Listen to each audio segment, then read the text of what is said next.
पश्चिमबंग निर्वाचन फलाफल आसवा पूर्व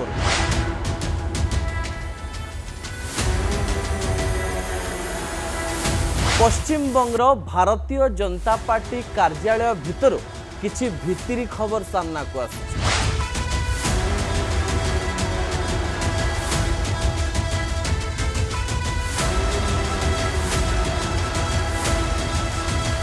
पश्चिमबंग निर्वाचन फलाफल आसवा पूर्व पश्चिमबंगर भारतीय जनता पार्टी कार्यालय भितर किछि भित्तिरी खबर सामना को आसुछि।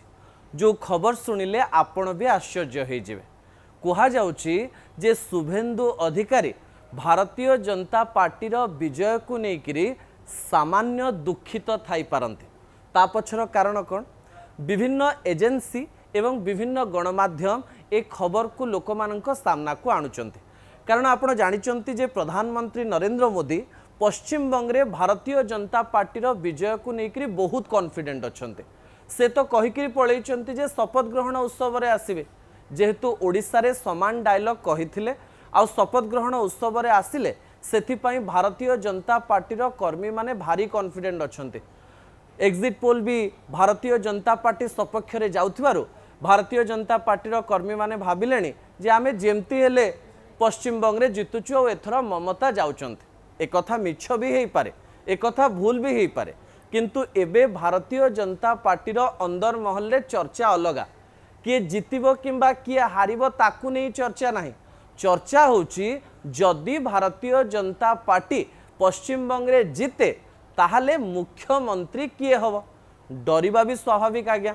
भारतीय जनता पार्टी निकट अतीत रे जो प्रकार सब कार्य करिछि से कार्य करिबा परे भारतीय जनता पार्टीर नेता माने टेंशन रे आसी गलेनी। किछि जण खुशी अछंती, किछि जण दुखी भी अछंती। कहा जाउछि जे सबुठारु अधिक द्वंद्व रे आ डाउट रे अछंती शुभेन्दु अधिकारी।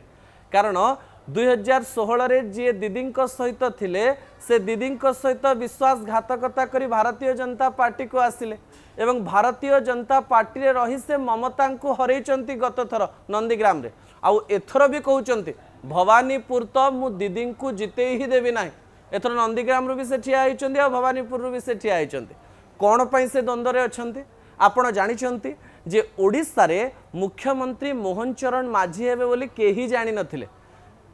राजनाथ सिंह आसिले मुख्यमंत्री ना घोषणा कला बेलकू मोहन माझींकर ना घोषणा कले एवं मोहन माझी को लोकों को मुख्यमंत्री हिसाब रे पोर्ट्रे करा गला। मध्य प्रदेश कथा कहा जाओ, छत्तीसगढ़ कथा कहा जाओ, हरियाणा कथा कहा जाओ, दिल्ली कथा कहा जाओ, बिहार कथा कहा जाओ, सबु जगार भारतीय जनता पार्टी एमती किछि खेल करिछि जो खेल को केही केबे बुझी पारि नाहंती। आमे तो केबे भाबी नथिलो जे मध्य प्रदेश रे शिवराज सिंह चौहान मुख्यमंत्री हेबे नाही, केंद्र को जिबे आ केंद्र मंत्री हेबे। सेतेबेले तो विजुअल सामना को आसिला जे शिवराज सिंह चौहान का आगे महिला माने कांदुचंती जे आपण हमर मुख्यमंत्री बनंतु। अर्थात जदि भारतीय जनता पार्टी पश्चिमबंग रे शासन को आसुची हेई पारे, शुभेन्दु अधिकारींकर ना परिवर्तन हो जाई पारे, मुकुल रायंकर ना को लेकर भी चर्चा आरंभ हो गलानी।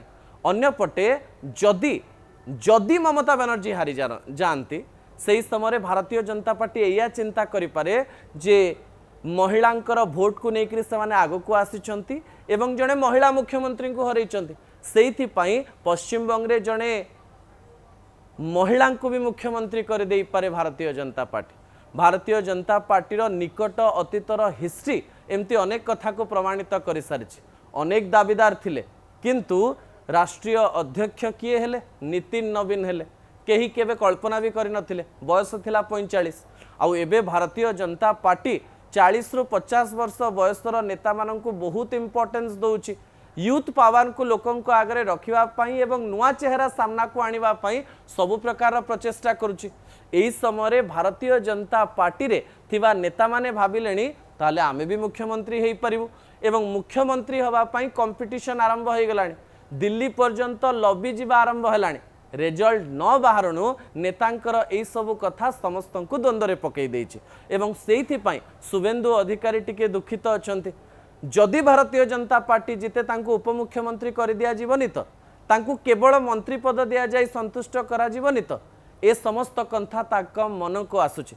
किंतु 4 तारिख फलाफल आसवाई जाऊँगी भारतीय जनता पार्टी जदि न जितुची ताहले यह भारतीय जनता पार्टी एक बड़ हार हम जदि भारतीय जनता पार्टी एथर जितुची ताहले गोटे बड़ विजय बोली कह जाई पारे जहाकू अंग बंग कलिंग नारे से माने सेलिब्रेशन करुचंते जे अंग भी नहींचु कलिंग भी नहींचु बंग भी नवा पई जाउछु 4 तारिख दिन 2टा समय देखा हेबा एवं से दिन जना पड़िबो जे भारतीय जनता पार्टी जितुची कि नाही एवं जदि जितुची तार 3 रु 4 दिन परे किए मुख्यमंत्री होउचंती ताकू नै भी कल्पना जल्पना चलिबो शपथ ग्रहण उत्सव बेलू सबू उलट पालट हो जाई नथिबो तो एमती अनेक प्रश्नर उत्तर आपण किछि दिन मध्यरे पाई जिवे दर्शक बंधु।